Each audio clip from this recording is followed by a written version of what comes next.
warahmatullahi wabarakatuh. Selamat pagi anak-anak semua. Salam sehat, tetap semangat.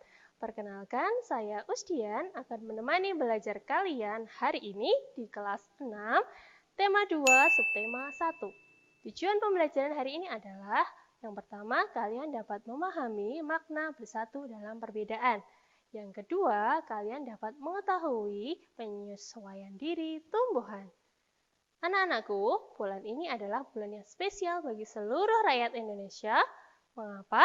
Karena pada bulan ini kita memperingati Hari Proklamasi Kemerdekaan, tepatnya tanggal 17 Agustus yang lalu. Proklamasi Kemerdekaan Indonesia 75 tahun yang lalu merupakan tonggak sejarah bagi perjuangan rakyat Indonesia. Walaupun berbeda suku, seluruh rakyat Indonesia bersatu demi kemerdekaan Indonesia. Bersatu dalam perbedaan merupakan landasan dari persatuan. Bersatu kita teguh, bercerai kita runtuh adalah semboyan yang membakar semangat para pejuang demi kemerdekaan Indonesia. Kemerdekaan Indonesia dapat diraih tidak lepas dari makna yang terkandung dalam sila ketiga Pancasila yang berbunyi Persatuan Indonesia. Yang dilambangkan dengan apa anak-anak? Apakah bintang, banteng, padi kapas, rantai, atau pohon beringin? Iya, pohon beringin. Terus maknanya apa ya? Coba kita lihat. Ustazah bawa gambar pohon beringin. Pohon beringin ini melambangkan maknanya yang pertama akarnya itu kuat.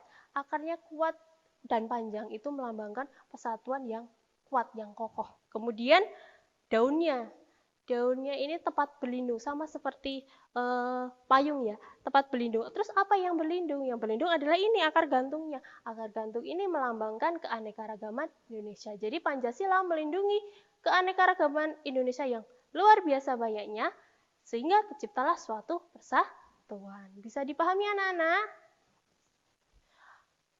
Anak-anakku, tahukah kamu untuk menciptakan persatuan dalam perbedaan, kita dibutuhkan penyesuaian diri.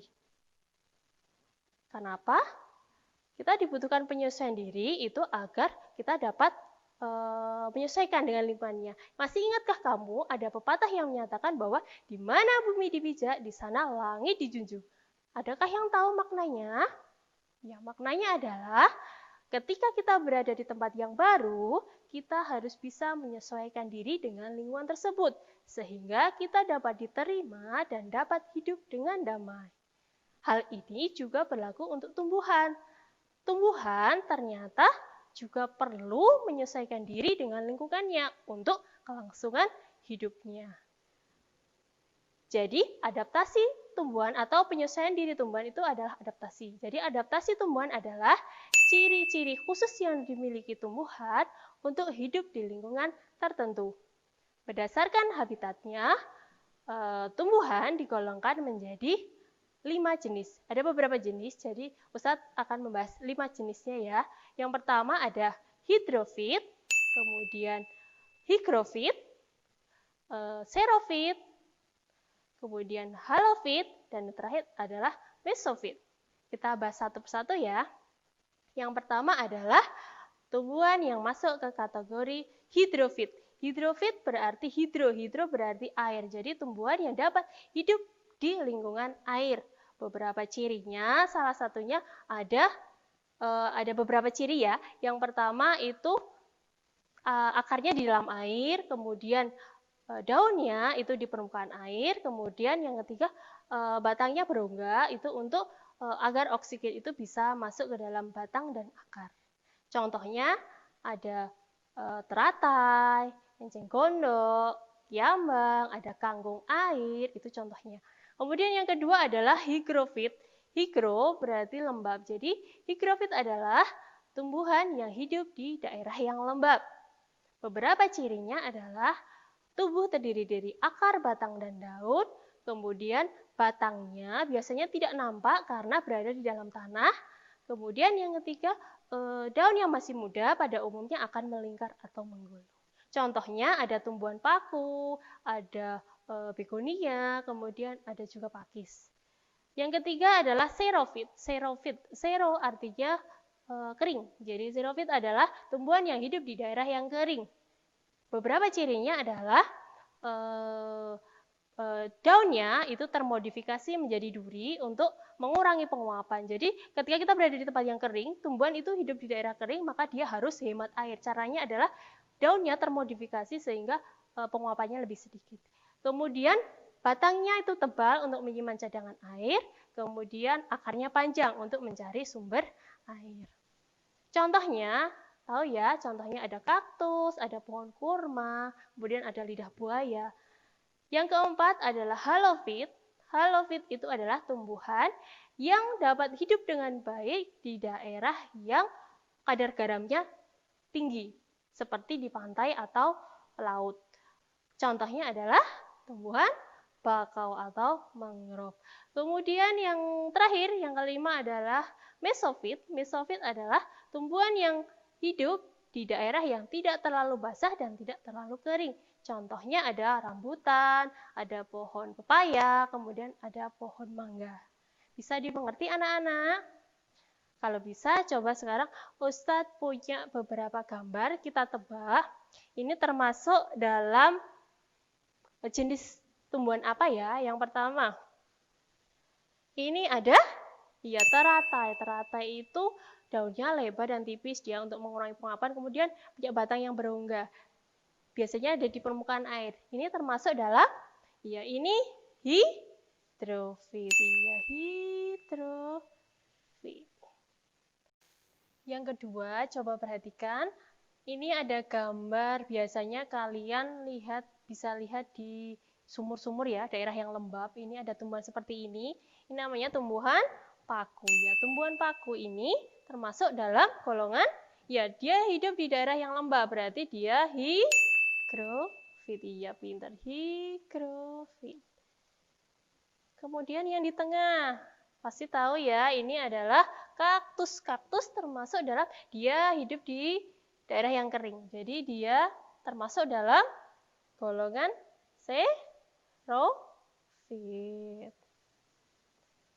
Kemudian yang sebelah sana, ini ada, tahu ini pasti, ini adalah pohon mangga. Berarti pohon mangga, dia hidup di daerah yang tidak terlalu basah dan tidak terlalu kering. Berarti dia masuk ke dalam, mesophyte. Yang terakhir, ini namanya mangrove atau pohon bakau. Ya, dia masuk ke, di sini kan kadar garamnya tinggi. Jadi dia masuk ke halophyte.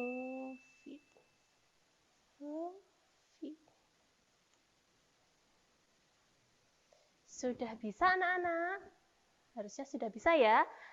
Untuk kelangsungan hidupnya, tumbuhan juga perlu melindungi diri seperti manusia. Perlu melindungi diri dari musuh. Ini ada beberapa gambar, ada 3 gambar ya. Sebenarnya banyak sekali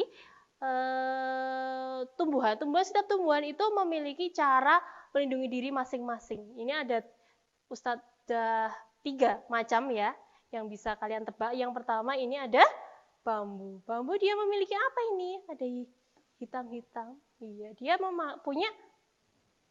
Coba kalau kalian pegang, apa yang kalian rasakan? Ya, gatal. Jadi dia punya rambut-rambut halus. Jadi membuat yang menyentuhnya itu gatal. Jadi punya rambut halus. Kemudian yang sampingnya ini sawo ya, anak-anak, namanya buah sawo. Bukan kelengkeng, ini buah sawo. Buah sawo sama kamboja, ada nangka, itu sama. Dia punya getah. Jadi adaptasinya dengan dia punya getah di tubuhnya. Kemudian ini ada 2. Ini caranya sama, cuma namanya beda. Yang pertama yang ini namanya bunga rafflesia, kemudian ini ada bunga bangkai. Dua-duanya sama, yaitu cara melindungi dirinya adalah mengeluarkan bau yang kurang sedap, tidak enak ya. Kemudian coba ini, Ustazah. Nah anak-anak, sekarang Usdian bawa 2 bunga. Coba, bunga ini yang pertama ada bunga mawar, kemudian ada bunga bougainville. Dua-duanya sama, cara cara melindungi dirinya sama, yaitu memiliki duri di batangnya. Sudah paham anak-anak semua? Sudah ya? Kalau sudah cukup sekian materi dari Usdian, apabila ada kata yang kurang berkenan, Ustaz mohon maaf, semoga ada ilmu yang bisa kalian ambil. Cukup sekian, salam sehat, tetap semangat. Assalamualaikum warahmatullahi wabarakatuh.